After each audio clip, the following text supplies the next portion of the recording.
So one of the biggest markets at the moment is gluten-free. Everyone is making their products gluten-free. But what you got to be very careful of with gluten-free products is they'll take the gluten out, which is really good for celiacs and people that cannot have gluten, but they'll load it up with binders and fillers that are gluten-free and sugar. So it's so important to read your labels when you're looking at gluten-free products. Keto is so good for gluten intolerant and celiacs because we don't eat gluten. So these wheat bix, right, have got 66 grams of carbs per 100 grams.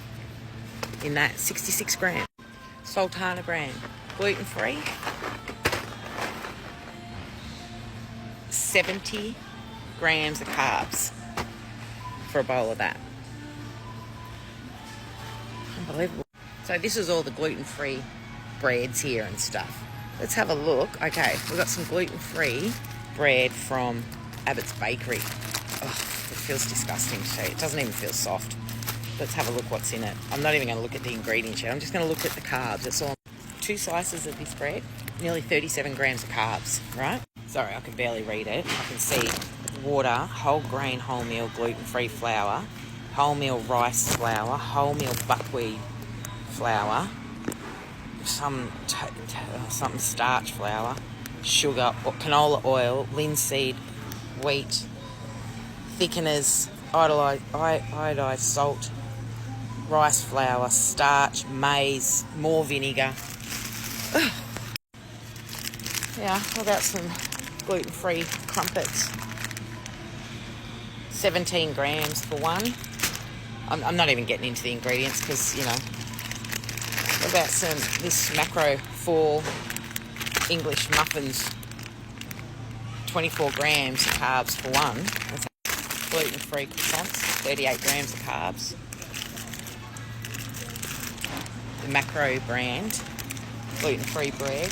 This one feels softer than the other one. 28 grams of carbs.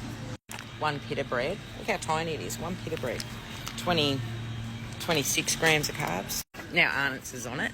You know, they're bringing out gluten-free biscuits. I'm not having to go with gluten-free. I'm telling you, for people that are gluten intolerant, it's so important to read your labels for what they're actually putting in it.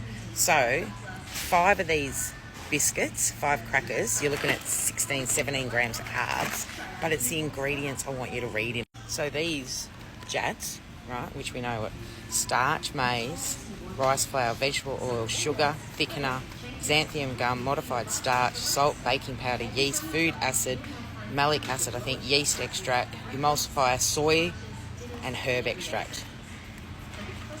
That's what I'm just saying. I feel for people that are celiac and can't have a lot of products, but just watch how these businesses are marketing gluten-free now.